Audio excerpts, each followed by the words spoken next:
Global skill development mission में आपका स्वागत है। पिछले सेशन में हमने इफ़ और एल्स की जानकारी ली थी, जिसमें हमने देखा था किस प्रकार हम कंडीशन के अकॉर्डिंग इफ़ ब्लॉक या एल्स ब्लॉक को एग्जीक्यूट कर सकते हैं।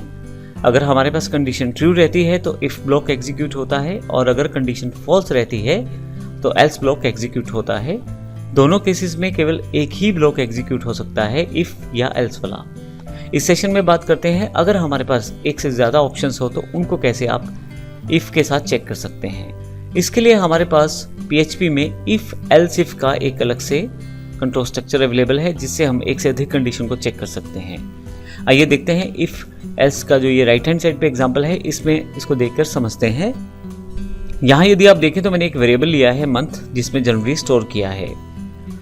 इफ़ मंथ इक्वल टू जनवरी, अगर मंथ में जनवरी हो तो एक आउटपुट मैसेज आ जाएगा इको के द्वारा, आप जनवरी मंथ में हैं। लेकिन अगर जनवरी ना हो तो मैं यहाँ पे एक अलग कंडीशन स्पेसिफाई कर सकता हूँ एल्स इफ के साथ। अब ध्यान दीजिएगा, एल्स इफ जो है अलग से एक नई कंडीशन क्रिएट कर सकता है, जैसे इफ ने किया है।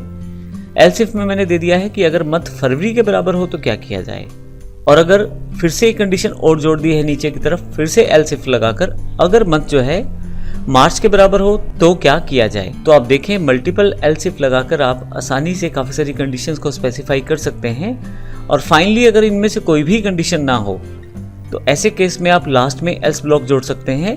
अगर इनमें ऊपर वाली कोई भी कंडीशन मैच नहीं करती तो फिर फाइनली एल्स ब्लॉक को एग्जीक्यूट किया जाएगा। तो इसका अर्थ ये हुआ कि ट्रू सेक्शन के लिए आपने काफ़ी सारी एल्स इफ कंडीशंस बनाई, और फॉल्स के लिए फाइनली फिर आपने एक एल्स सेक्शन अलग से बना दिया। आइए इसको प्रैक्टिकली एग्जाम्पल के द्वारा देखते हैं if else if dot PHP के रूप में। यहाँ मेरे पास Notepad++ की फाइल अवेलेबल है और लेफ्ट साइड पे मैंने ब्राउज़र को ओपन किया हुआ है। तो आइए फाइल पे ओपन पर जाकर मैं इफ़ एल्स इफ के एग्जाम्पल को ओपन कर लेता हूँ। अब यहाँ पे आपके पास फाइल अवेलेबल हो गई है, और यहाँ से भी मैं अपने इस प्रोग्राम को ओपन कर लेता हूँ। अब हमारे पास देखिए कंडीशंस और प्रोग्राम को समझते हैं। सबसे पहले राइट हैंड साइड दी गई Notepad++ की फाइल में इफ़ एलसीएफ जो एग्जांपल है उसको समझते हैं। सबसे पहले मैंने एक मंथ वेरिएबल लिया है जिसमें जनवरी को स्टोर किया है। अगर मंथ में जनवरी हो, जो कि है, तो इस केस में आपको ये वाला ब्लॉक एग्जीक्यूट होगा और जानकारी देगा आप जनवरी के महीने में हैं। नहीं तो हमने एक कंडीशन और जोड़ दिया है एल्स इफ के साथ, अगर मंथ में फरवरी होता तो ये एग्जीक्यूट किया जाए। नहीं तो अगर मंथ में मार्च हो तो फिर ये एग्जीक्यूट किया जाए, और अगर इनमें से कोई भी ना हो तो एल्स एग्जीक्यूट किया जाए। तो ये आपको कंट्रोल स्ट्रक्चर समझना पड़ेगा। इसको प्रयोग करने के लिए आप एक से अधिक कंडीशंस को स्पेसिफाई कर सकते हैं हर एल्स इफ के साथ। और फाइनली अगर आप चाहते हैं कि इनमें से कोई भी ऑप्शन अगर आपकी सिलेक्शन रेंज में नहीं आए तो फिर उसको एल्स के साथ सेटअप कर सकते हैं। अब यहाँ जनवरी मैंने किया है और यहाँ पे आउटपुट है आप जनवरी के मंथ में हैं। मैं यहाँ फेब कर देता हूँ।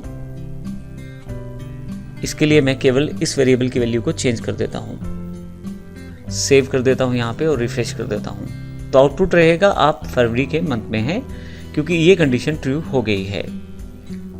इसी तरह से अगर मैं यहाँ पे मार्च कर देता हूँ और सेव कर देता हूँ यहाँ पे और फिर रिफ्रेश करता हूँ, तो अब तीसरी कंडीशन ट्रू हो गई है, तो ये ब्लॉक एग्जीक्यूट हुआ है।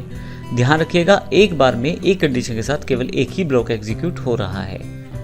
अब अगर मैं यहाँ वैल्यू वो डाल देता हूँ जो ऊपर वाली किसी भी कंडीशन में नहीं है, तो ऐसे केस में क्या होगा? ऐसे केस में हमारे पास एल्स ब्लॉक एग्जीक्यूट होगा, ये वाला। तो जो ऑप्शन यहाँ पे है वो अवेलेबल नहीं है, ये जानकारी आपको एल्स ब्लॉक दे रहा है।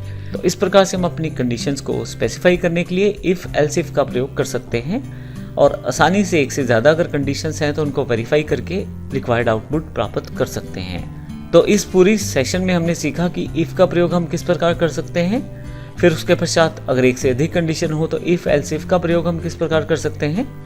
अगले सेशन में हम बात करने वाले हैं स्विच स्टेटमेंट की, और देखेंगे किस प्रकार उसका प्रयोग किया जा सकता है PHP के साथ। धन्यवाद।